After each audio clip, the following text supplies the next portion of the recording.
Welcome to the Broncos podcast with Troy Renck. I am your host, Troy Renck from the Denver Post. I'm dressed and look cold like a human otter pop because I was outside scraping windshields because winter sucks and winter won't end.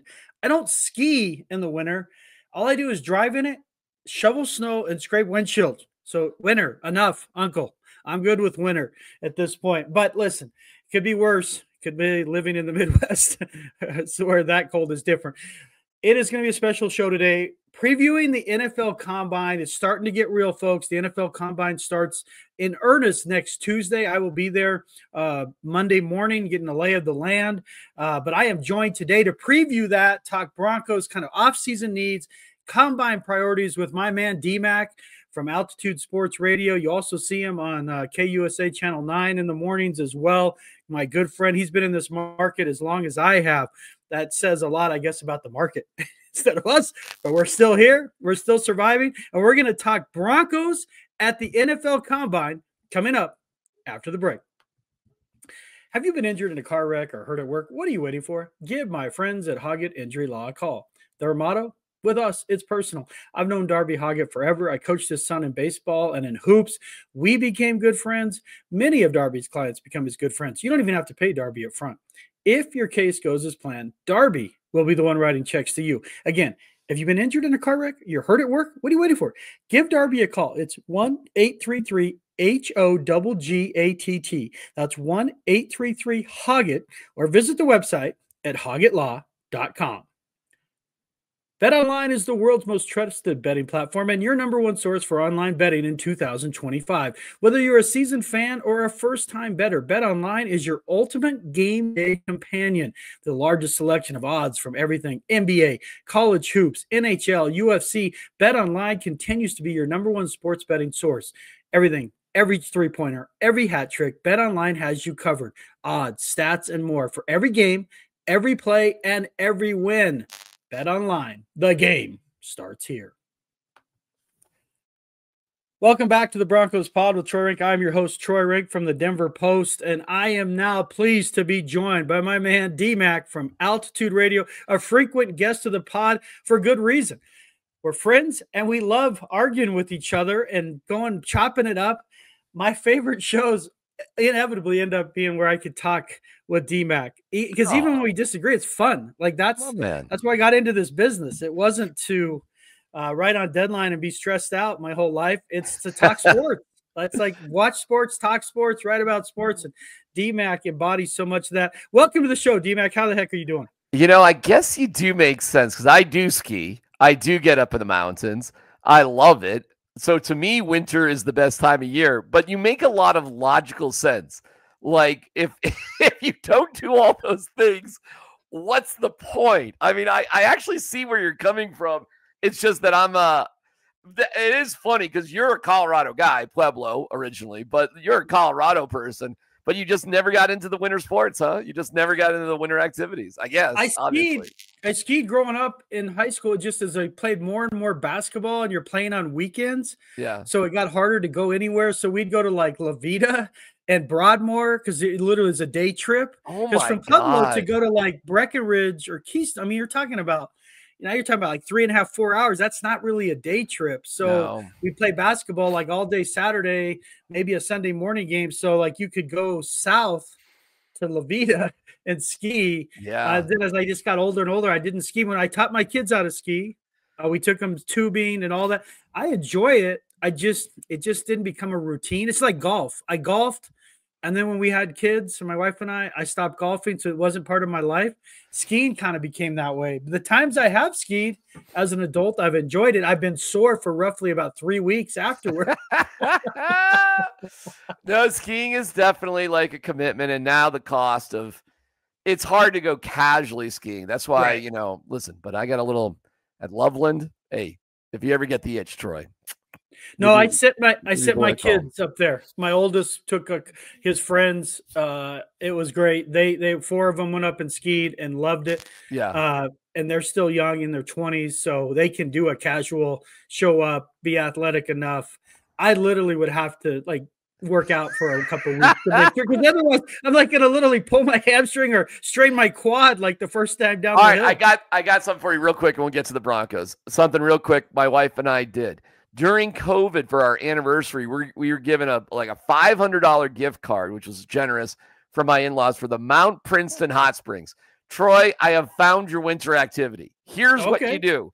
You stay in a cabin, you waddle to the pool, then you go back to your cabin, and that's it. It's a hot springs. It's right there. They got a steakhouse that's right there. I mean, I actually felt a little guilty. Like, shouldn't I be doing something else besides, like just sitting in a tub of hot water with a gorgeous view of Mount Princeton and Mount Ontario? And no, that's just what you do. You just go there, you sit in the pool, you go back to your room, you eat. Troy, my man, it's the way to go. So Mount Princeton Hot Springs for your winter leisure activities. Now we're talking. Check. Now we're talking. Drinking, all right, what's good? What's good, my man? And waddling. Yes. Everything, it's that time of year. It's starting to get a little exciting. We got the combine coming up. I'll be leaving on a wonderful 5:30 a.m. flight Monday morning to Indianapolis. But I enjoy the combine just because I love when you're around information and that, that creativity, that information, knowing stuff. But we talk Broncos going into there. I think we've seen the floor with Bo Nix in terms of 10 wins. I think that's the good news, that's the floor. I don't know what his ceiling is. I know a lot of people get hung up on that. I know that it could be better depending on the weapons around him. But if 10's the floor, that's a much better place than we've been talking about the previous 6-7 years. But as you sit here today, DMac, what do you identify as their top needs in the draft for a team, again, that won 10 games, first playoff berth since Super Bowl 50, ended their streak of 7 straight losing seasons? Now, as they're climbing, they're on the rungs on the ladder. What are their top draft priorities in your mind? Well, not to take anything away from Nikola Jokic, obviously, but the Joker seems to be what it's all about. And in the draft, I mean, it seems relatively simple. I can give you the names that it seems obvious. And there's 4 of them, frankly. It's Colson Loveland, Tyler Warren, probably number 1, and Ashton Genty. Actually, maybe it's only 3, because after that, it gets a little weird. You like Malachi Starks as a safety? I don't think so. And I think Loveland, Egbuka, maybe out of Ohio State, a wide receiver. I mean, his name's come up. Luther Burden's name's come up. These are guys I'm interested in watching for sure. I think not in the first round, but could you go for a Cam Skattebo? Is that kind of a Joker sort of dude, maybe in the 3rd or 4th round? What are we talking about? And I think things will be buzzing at the combine as people will really contemplate whether or not we should put a deal together for Deebo Samuel. You have Deebo Samuel Jr., that's Marvin Mims Jr. So yeah, we got Deebo Samuel's light already. Do you just go for the full helping? So in terms of the draft, it's the Joker position to me. Free agency, I think you're going to address inside linebacker, and I think there's 3 guys to choose from in that department. Yeah, listen, for me in the draft, and part of I was at the Super Bowl covering the Eagles and Chiefs, and thank God the Chiefs lost. Again, they were the worst great team I've ever covered in my life. I said it all year. They were the Giants. They were the San Francisco Giants of the 10, 12, 14, where they won with this slim margin for error. They weren't exactly a joy to watch. They used to be fun to watch. They're not fun to watch. Philadelphia's roster is just way better. It is. But I had a chance to talk to Saquon Barkley and the Eagles line about running the football. Yeah. And so for me, 2 things have to happen if the Broncos are going to move up. You have to be able to win, and you and I have talked about this, win in the middle of the field, and you can only do that if you have a tight end. Correct. You have to have a security blanket. Correct. Linus has his blanket. Give Bo Nix his blanket. Give him. Well, who do you? I mean, is Tyler Warren going to make it that far? I don't know. I don't know if he gets out of the top 10, honestly, based on what the kid from Brock Bowers did last year. People start seeing Warren. It's a copycat league. I don't think he gets anywhere near 20, but I do think Colston Loveland will be available. But you got to be able to run the ball. And this is where I've talked about on this podcast, DMac, and at some point, and I don't know if you read my story on this, but it's amazing. I thought it was bad. Last year, Javonte Williams, 513 yards. That's the lowest total for a leading rusher in Sean Payton's coaching career. Wow. And we all thought it was bad. He was arguably the worst starting running back in the league. Right. But it's Sean Payton's turned that position into a bachelor, this wandering eye. Give somebody a damn rose, make him your lead back, and then you have a 1B who gets 10 carries. I don't need 5 guys carrying the football. It hurts the continuity of the run game. The linemen don't really know. They also, it doesn't matter who runs the ball. It does. It does when there's continuity. So for me, Colston Loveland is someone you'd have to take. I don't like taking running back in the first. You could argue the 2 positions they need most aren't great value in the first round historically in the draft. But this draft's different. If they took Omarion Hampton from North Carolina at 20, I don't know that I would be upset with that. If Genty's off the board, if Genty's on the board at 20, you almost have to take him. Correct. And you never go in saying we're going to take a running back, but you'd almost have to take him. The idea that the Cowboys pass on him, I can't see it. That's a Jerry Jones pick if I've ever seen one. Colston Loveland, I like. My only issue with Loveland, again, you and I joke about this. You start picking on the mole of Cindy Crawford because he's a great player. He is. He missed a lot of time last year. He missed a lot of time. Everyone kept telling me how good he and that cornerback were for Michigan. And every game I watched, they never played. But Loveland, that would be the Jake Butt Michigan syndrome that you'd be nervous about, wouldn't it? I mean, that would be. It was never a major injury. Like Jake, obviously the knee was. I mean, you knew going in it could be problematic because it was a devastating knee injury. But Loveland would help dramatically. He'd come in and start day one, and he blocked. The one thing about a Michigan tight end you like is this isn't just a true flex tight end. Right. You can play him in the run game. So if they're able to get a tight end and a starting running back for Bo Nix, I think at that point, now you're talking about a team that could win 11 and 12 games. Is that the secret sauce for you in terms of we will talk defense separately, but is that the secret sauce, DMac, in terms of taking this offense to the next level? It depends on how Sean Payton defines it, and what he wants to do with it. First of all, I totally agree with you about Bo Nix. We're at the floor, not even close to the ceiling. In fact, my bar of expectation for Bo Nix is raised higher. And I was asked about, hey, what about like a second-year slump? The difference is the mobility of Bo Nix. Right. So I doubt, barring injury, but injury impacts everybody always through time. So, okay, that kind of goes without saying. But barring that injury, the ability, Troy, to pick up third downs with your feet is ridiculous. Jalen Hurts got 72 yards in the Super Bowl, right? Just kept the offense going and softened things up. What Saquon have, like 50-something yards? They had impactful plays defensively. And then, there was not one throw that Jalen Hurts made in that Super Bowl that Bo Nix hasn't thrown or can't throw. None. Zero. In fact, if you just want to look at an efficient quarterback performance, there's nothing that Jalen Hurts did in the Super Bowl that Bo Nix isn't capable of doing. I firmly believe that. So there's no backslide for me for Bo Nix because when in doubt, he can scramble for it. Now, you can't win everything like that. You saw an enormous offensive line by Philadelphia, but what's the biggest investment we have, Troy? On the entire team, the biggest investment is the Broncos' offensive line. Right. So the middle of the field and what you can do with it, this is really not that complicated. And when I see a band that has 2 drummers, I know they both suck. Okay? Right. You don't need 2 drummers. You don't need 6 running backs. You don't need Tyler Bidet and Blake Watson and Audric Esme and Jaleel McLaughlin and Javonte Williams and a partridge in a pear tree. You need 2 dudes. That's it. 2 dudes.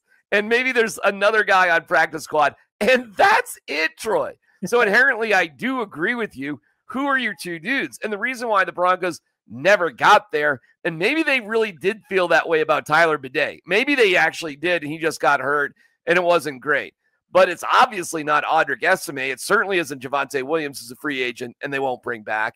And frankly, if they moved on from Jaleel McLaughlin, it wouldn't break my heart either.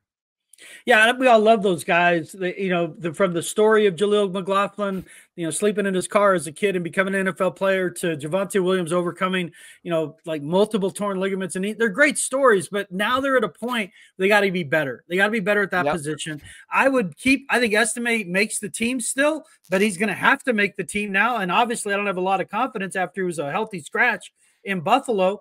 And maybe between Watson, Bidet, and McLaughlin, one of those three is a X factor spare part in certain weeks. You have a matchup you like.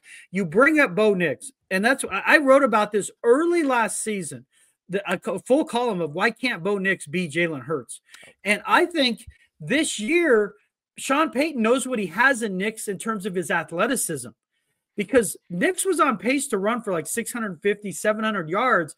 I believe that he hurt his back before the Oakland game. It was hurting. Okay. But if you look at a 4-game stretch from before that game through that, a month where he basically did not run the ball. I think in a month stretch, he had like 19 yards rushing. Mm-hmm. Every other part of the season, he was around 35, 40 yards and a clear threat. I think Sean Payton understands you can design runs for him because he doesn't take big hits, DMac. Yeah. When have we seen him run dangerously? Like, oh my God, when is he ever going to figure out how to slide? He knows how to slide. When's he going to get out of bounds? He gets out of bounds. I don't remember outside of the preseason game at Indy where he purposely laid the wood on one of this guy like he played high school football against. I don't remember him getting a big hit running the football.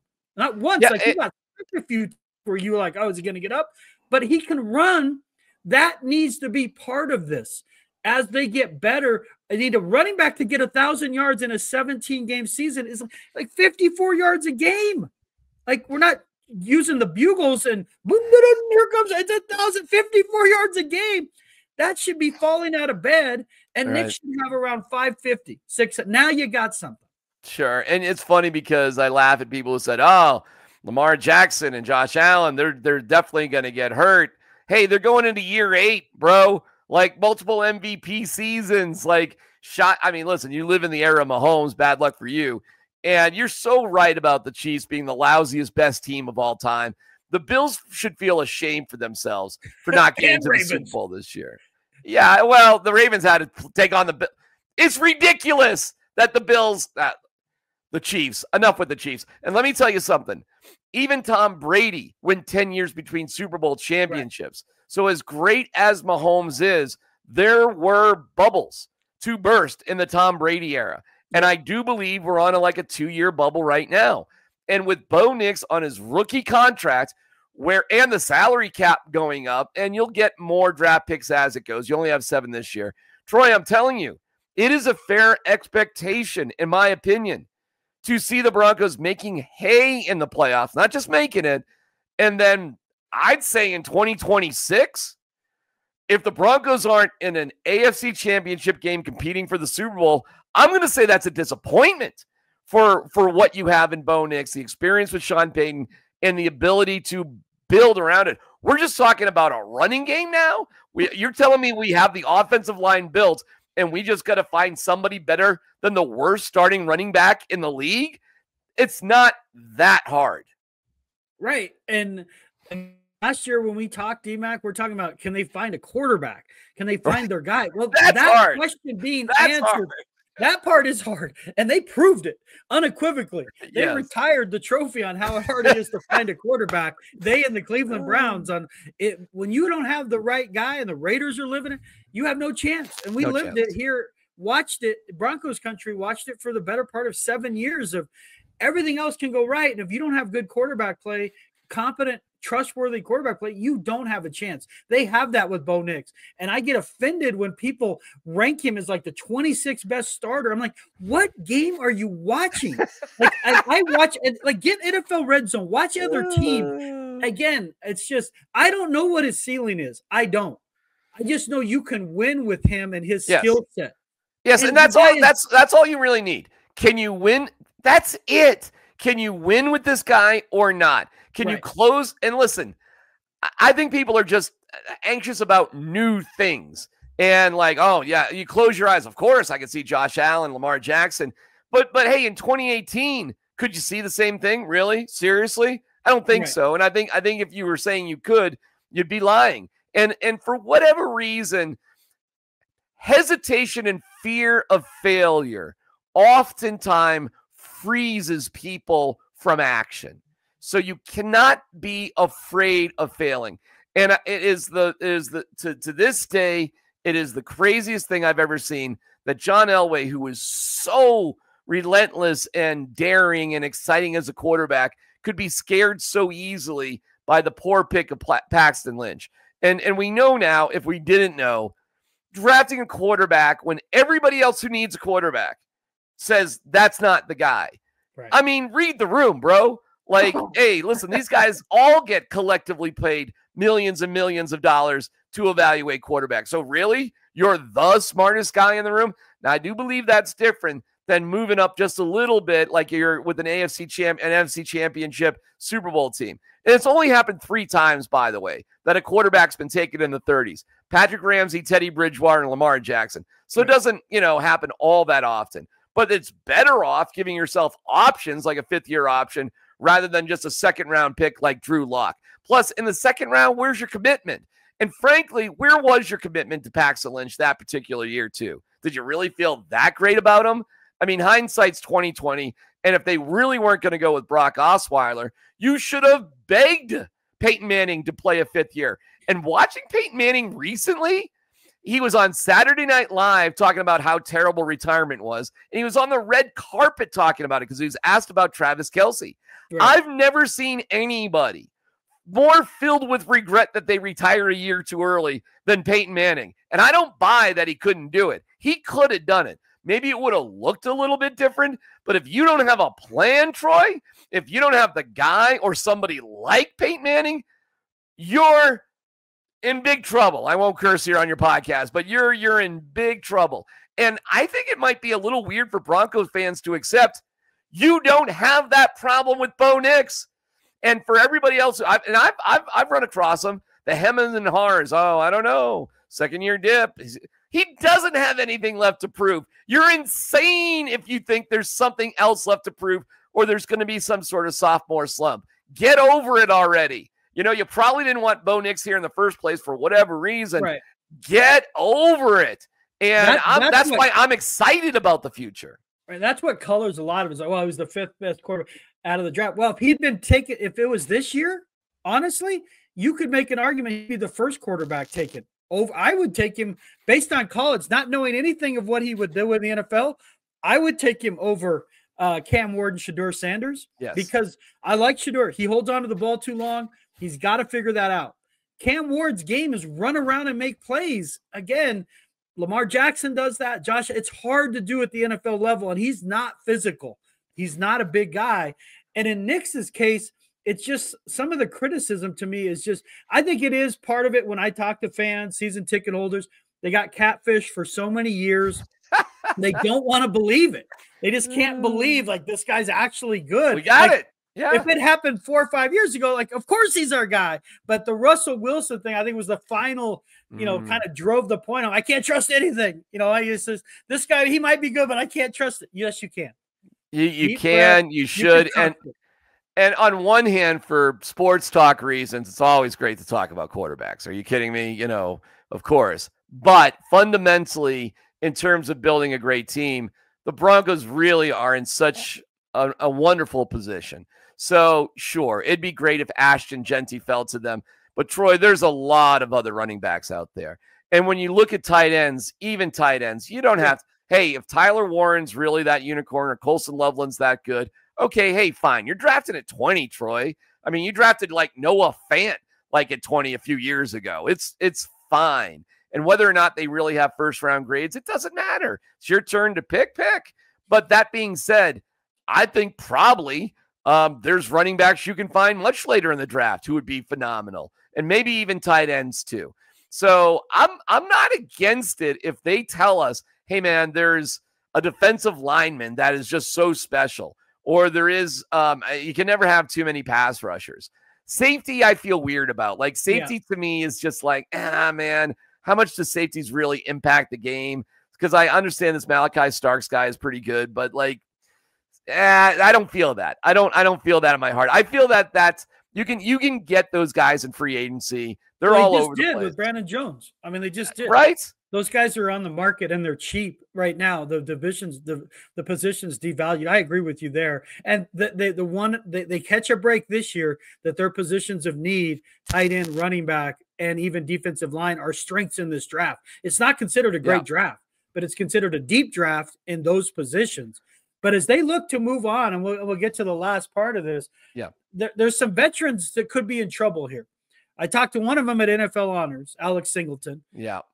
At 31, he thinks he's going to be better, bigger, stronger, and you want to believe it. He'd never practiced in his life until he, tore the ACL, played a full game at Tampa Bay. Is he in trouble? Is it move on from Cody Barton and Sternod, or they keep one of them for special? Is he in trouble? DJ Jones, will he be back? And what goes on, and we'll start there because it's a bigger name, Cortland Sutton. And this is part of the reason I wrote in a column, like, I don't want Kupp and I don't want Samuel. And it's not because I don't like those guys. It's because I don't like acquiring older, injured players when your theme is young and hungry. Because guys who get hurt don't typically get healthy. Debo, you brought him up. He's at $15.8 million. He would be their highest paid player if he joined the Broncos. So immediately now you have to pay Sutton more, or he's going to be miserable. And Debo just hasn't been that guy for 3 years. But let's go Sutton. What do they need to do with Sutton? Do you try to get him to agree to like this weird 2-year contract with a higher signing bonus? They showed last year they weren't really willing to budge. They gave him essentially like $1.5 million in incentives. Yeah. Everyone's like, we got a new contract. No, he got incentives. What do they do with Sutton? I've always been lukewarm to him until this past year, where I don't want to stunt Bo Nix's growth by moving on from him unless I have a true plan to replace him. And it's not going to be T. Higgins, folks. It's not. So what do you do with Sutton?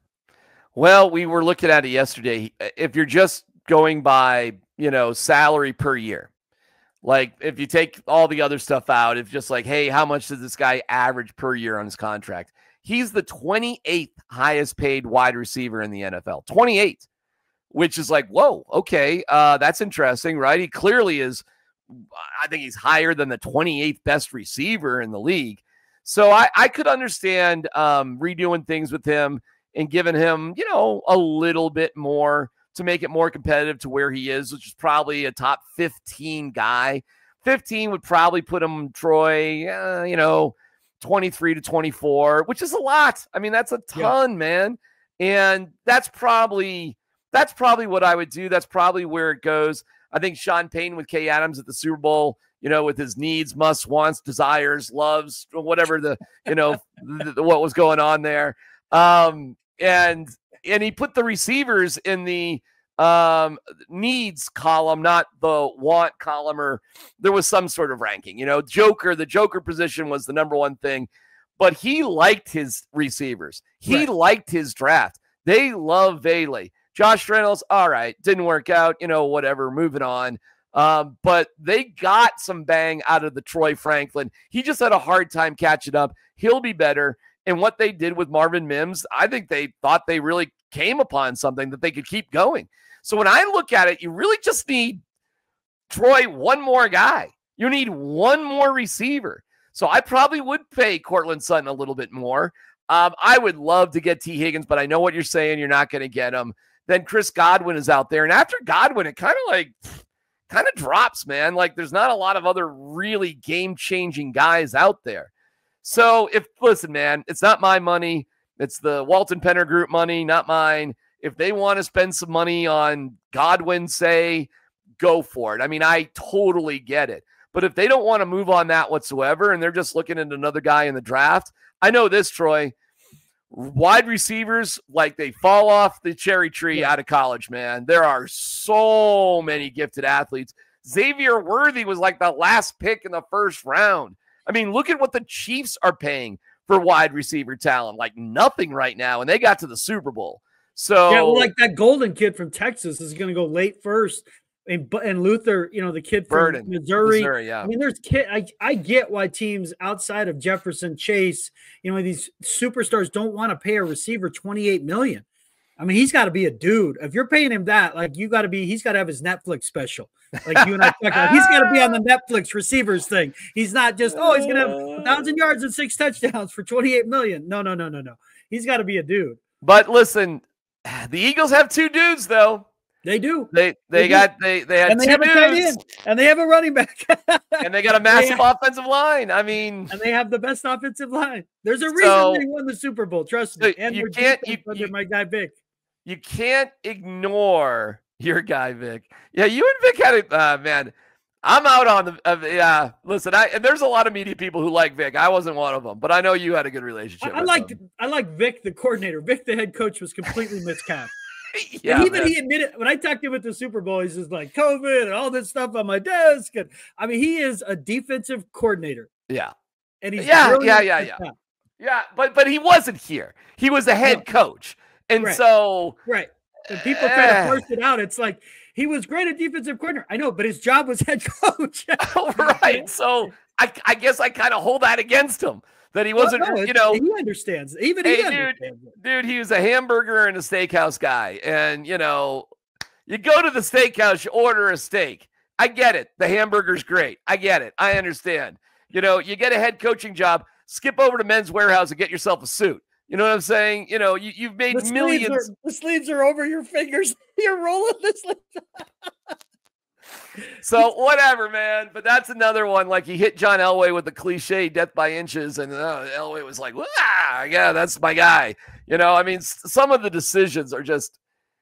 But you know what? There's an adult in charge. His name is Greg Penner. The buck stops with him. Thank God. And the Broncos are in such better hands. So a lot of these things will just never happen again. Also, this is a nanny boo-boo, I told you so, to everybody out there that was so convinced Sean Payton would dump George Payton. There's a reason why George Payton survived after the Nathaniel Hackett debacle. And he probably shouldn't have, frankly, after doing the Russell Wilson deal and the situation they were in. But he had the trust of Greg Penner. And if you just get to know or something about Greg Penner, that means a lot.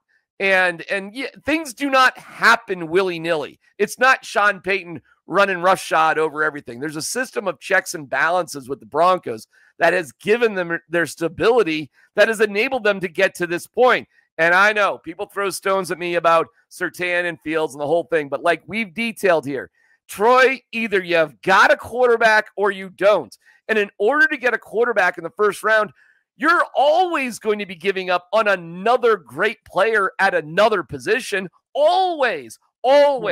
So the Broncos did give up on Brock Bowers to get Bo Nix. I hope everybody understands that. Right, but I still have people tell me they'd be better off with Zach Wilson and Brock Bowers. And I'm like, no, they wouldn't, because you'd have to be paying Zach Wilson now. Right. If Zach Wilson just had the season Bo Nix had, you're going to have to pay him Baker Mayfield money. Right, or this one I love. Well, what about getting Justin Fields now? No, that's ridiculous. You'd have to pay him $40 million a year or whatever. What do people not understand about a rookie contract, Troy, and how special every single year of that contract is? What is so confusing about that?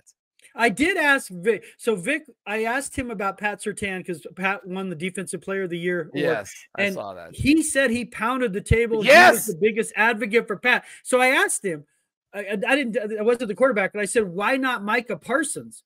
At that, because Parsons was a better prospect. He had some off-field issues, but it wasn't that. He said the reason he wasn't as high on Parsons is because they weren't sure where they were going to play him, inside or out, where Surtain was clearly their guy. But right now, hold on real quick. That was the entire problem. You had a head coach who did not understand the value of a quarterback compared to a cornerback. And that draft was such a bout of misery with Frumpy Fangio in one corner, Elway standing behind George Payton.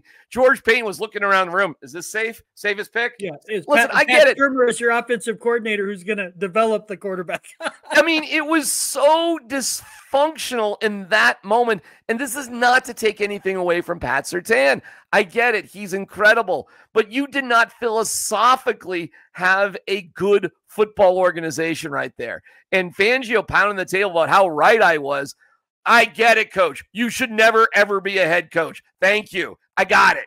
Check. I was a little bit in doubt if you should be a head coach again. I'm not now. I got you. Great job. Enjoy your ring. Yeah, and the bit larger point is philosophically now they're aligned. Correct. You've got your head coach. Correct. You've got your GM. Correct. You've got your owner, and you've got a quarterback. Correct. Look at teams that win in the NFL. If you're settled on those 4 spots, you have a chance. Doesn't mean you're going to win a championship, but if you don't have settle at that spot, you really have no chance. So we'll quickly at a couple other positions. Sure. Alex Singleton, DJ Jones, PJ Locke. All 3 back, 1 or 2 not. What is your early prediction as we get? I'd say PJ Locke back. I'd say DJ Jones gone. I'd say Singleton coin flip. Yeah, I think Locke feels like he's in more trouble than I thought after the year, because when safety starts coming up for them in the draft, that's being relayed by somebody. Yeah. And that would be, I would not take a safety in the first round for the same reason when they were mocking them to take the kid from, I just covered the kid from the Eagles, a corner in the first round. I'm like, no. We're not doing this again. You take the quarterback, you have your guy, and you develop him. But I think we can agree, DMac, other than on Cam Scatterbo, that they have a lot of. Are you down on Cam Scatterbo? Are you not a fan? Him. No, if you're going to tell me you're going to take him in the 3rd round, yeah, I'm fine with it. People are talking first round after no. I'm like, be real here. It's the NFL. He's a great college player, but you got to figure out how he fits in the NFL. I do think he's an NFL player, and he's going to make, like, I'm not a big fan of Belichick, but Belichick would figure out the way they use the Patriots offense. He would have been a great Patriot. He would have probably played linebacker and been on special teams and been their short yardage back. Like, there's a spot for him. Is there a little bit of Taysom Hill to his game, not passing? I expect them to pick up Taysom Hill when he gets cut. I fully expect Sean Payton to bring him in as a spare part, to have him around. Just because and Scatterbo is going to make a team happy because he can play multiple roles. I just don't want to take him in the first 2 rounds. It's a value situation. But I wouldn't take him in the first. I wouldn't take him in the first 2 rounds either, Troy. In fact, here's the decision. This is wild just to think about it. Would you rather have Deebo Samuel for 2 years, and it might be injury, we never know, or would you rather have Cam Scatterbo for his career? Because it's probably that 4th round pick. The Broncos only have 1 4th round pick, and that's what it probably would take to get Deebo Samuel. So interesting question to put a name to it. Would you rather have Cam Scatterbo career, Deebo Samuel for 2 years? I mean, it's going to sound that I'm contradicting myself. I'd rather have Cam because Deebo Samuel is not healthy, and he is endlessly in friction with his coaches and teammates. I just don't see him as a winning player anymore. To where they are right now, young, hungry, all in team, I just don't see him doing anything other than causing drama and not producing. People forget the last 3 years he's averaged right around 750 yards receiving, 200 yards rushing. He's not the guy we remember from 2021. I mean, Big A behind the screen, like he said he had him on his fantasy league team. Those are the people to ask, because he's been a disappointing player the last 3 years, and he's hurt and he's older. That's why it's not personal. It's just every time outside of Wes Welker, Emmanuel wasn't as old as people think, but you bring in older players, unless you're 1 player away, it typically backfires. Having players who can do multiple things, like Tyler Warren, Colson Loveland, perhaps Cam Scatterbo, and Marvin Mims. Like, hey, listen, I like it. I like it a lot. So I actually would tend to agree with you on that. I do think the Broncos have, like I talked about, a 2-year window. So I'm not against bringing somebody else in for a short-term fix. Like, I'm not against, I don't know, like Neil Smith was back in the day, or, something like DeMarcus Ware. So I'm not against bringing up a guy who's got some bumps and bruises for a short period of time to fill in the gap. Okay. Hey, let's get Sidney Crosby on the ass for a year and a half. Wouldn't that be kind of cool? What they spend on Zach Bond at middle linebacker. Well, it's Greenlaw, Zach Bond, Nick Bolton. Okay. I mean, those are your 3 free agent inside linebackers. And I compare free agency to going free agency. Troy is a wild Friday night out on the town. The draft is Sunday morning, brunch with the parents. We're getting ready for marriage. So, you can go a little wild and crazy. And you definitely, if you're involved in the first 24 hours of free agency, you're going to overspend. You are always. But that's not necessarily the worst thing in the world, because everybody does it. And if you're one of the lucky few players that gets to be in that conversation, well, hey, good for you. So who do you want at closing time? And I would probably overpay a little bit for either Greenlaw, Bolton, or Bond. And you can take your pick. You guys know football better than me, but this does put Alex Singleton in like a little bit dicey sort of position coming off injury, being in his 30s. It does. Yeah. No, but these are what happens when a team gets good. You have tough decisions on. You start talking about players that have been their best players. That's why Justin Simmons, he was their best player, arguably, for multiple seasons. They moved on from him. I mean, Alex Singleton could be in jeopardy. That's what happened. Javonte Williams won't be back. This is what happens as you ascend to a team that was open in 7-8 games to a team that's aspiring to win 12. Let me give you one. Let me give you a fun one. It would be obviously at a very low price. Would you bring Vaughn in? I've asked about that. I would, because selfishly I'd want to write about him. They have made every attempt to remove the recent past of Broncos history. So I've been told that it's just would be a non-starter. Gotcha. I mean, you just look at everyone they've cleaned out since Peyton's been here. Any link to the Broncos in the last 2-3 years, they're most outside of Sutton and Bowles, they're pretty much all gone. Right. And so as much as I think you could use him, especially on a veteran minimum deal, he could be a functional player for you. I don't see it. I don't see it. I did earlier in the year. I don't now. I've just been told by enough people that they just don't see the fit with Peyton. Where's Drew Hansen fitting in everything? Sanders. Drew Sanders. Sorry. Drew Sanders. I want to ask that. It's one of my questions at the combine. What position is he going to play? Yeah. Is he outside or inside? I think he's going to be, as much as his skill set is fascinated inside, it seems like he's an outside linebacker. I don't know if they don't think it can click it inside. Well, so at outside, then you'd have Benito, who's obviously incredible. Jonathan Cooper, who you feel great about. You got rid of Baron Browning for. Jonah Ellis, who you really like as a guy. Am I missing somebody? Is there a fourth guy? The kid from the UFL, the United Football, the UF. Right. I am forgetting his name. I know what you're talking about. He had like 4 or 5 sacks. He was good. He's their other backup. That's their fourth guy at that position. Yeah, so Sanders, it's weird, right? It's a little weird. If Sanders was truly an inside linebacker, I think we would have heard it by now. That's a position of need. I know, the kid from Oregon is someone maybe you keep an eye on in the draft, but it feels like they don't trust him at inside linebacker. And when he played at inside linebacker, he looked uncomfortable. And so maybe he needs to find a position, because this is a huge year for him. Either he's going to be on your team moving forward, or he's cut. You can't just keep him around as a project. So, but that's a question for the combine. Yeah. And I don't know if Sean Payton would answer it. Maybe George would. What position is he playing now? I mean, Dario Saric thinks Drew Sanders is having a hard time. Our guy. Don't you start with him. Our Nuggets on a roll. Poor Dario. Oh, the Nuggets are. Oh, hey. The Nuggets are rolling. About Aaron Gordon as an underwear model. That's how good the Nuggets are right now. Well, he can pull it off. I've seen him in his underwear. I'm not trying to brag or anything. That's what I told him. I was like, he's like, anyone can wear these, and I'm like, my age, mid. Are you kidding me? And he's like, and I was like, if an underwear place called me, I would say literally, you're nuts. And I would hang up. I said, he's got as many abs as they have wins right now. He's got abs up to his pecs. I'm like, who has abs there? I like Aaron Gordon. I like everything about him because he's selfless. And he's everything the NBA is not. Yeah, that's why. And watching Jokic, again, as someone who grew up watching the Nuggets from the early 80s on, I mean, the guy's an absolute it's a symphony. He doesn't play basketball. He gives recitals. I've never seen anything like it. Hey, let me ask you about the combine. I've never been to the combine. I would love to go. You would love the combine. You would probably interview as a special teams coach there.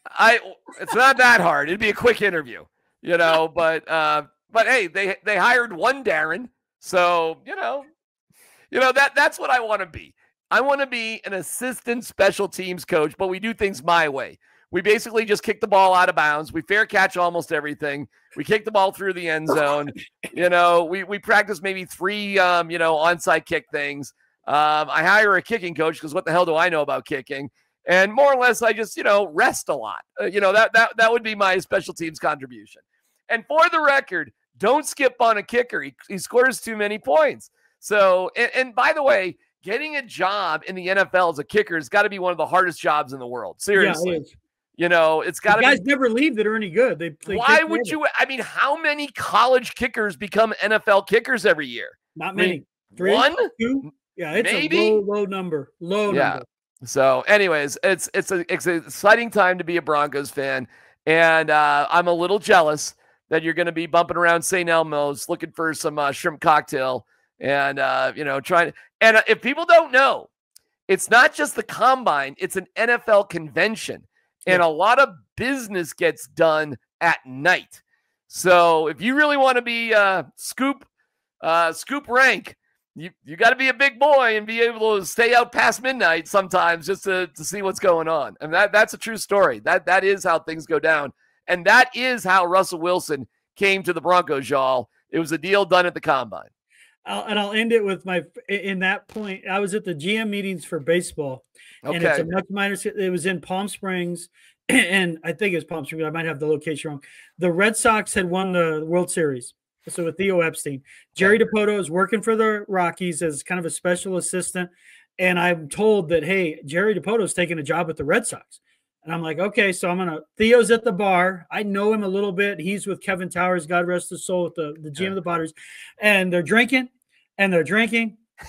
And they're drinking some more, and I'm literally like, in a table by myself, table for one, over in the corner, watching. Finally, Theo, this is when our deadlines were way later at the Denver Post. Finally, at 12:30, finally goes to the bathroom. So I immediately follow him in the bathroom and get into the urinal next to him. I'm like, Jerry DiPoto joining you with the Red Sox. He's like, oh yeah, that's great. So happy to have Jerry on board. I'm like, all right, run around the corner. You know what, man? That is those romantic type of stories, which are impossible to teach in a journalism class, really do happen, but they don't happen a lot. But they happen anymore. Not anymore. They happen every now and then to make you stay in love with the profession of journalism. That's for sure. That's fun to hear. DMac, you're the best. You can hear DMac every Monday through Friday on PhD with Tyler Columbus and Scott Hastings. That's noon to 3, 92.5. You can see him sometimes on the morning on KUSA talking about the Avs and Nuggets being on regular television, and they're both having terrific years. Both have a chance. And DMac, of course, talks a lot of Broncos. That's why he's on my podcast. DMac, thank you so much, my friend. You're the best, Troy. I'll talk to you later. You'll see it. All right, folks. I want to thank my sponsors, Mile High Sports, Nate Lundy, Big A behind the screen producing this, Darby Hoggett, my A1 from day one sponsor, and of course, Bet Online. Broncos Country, I do this pod for you. Happiness, that begins with me. Go out there and have a great day.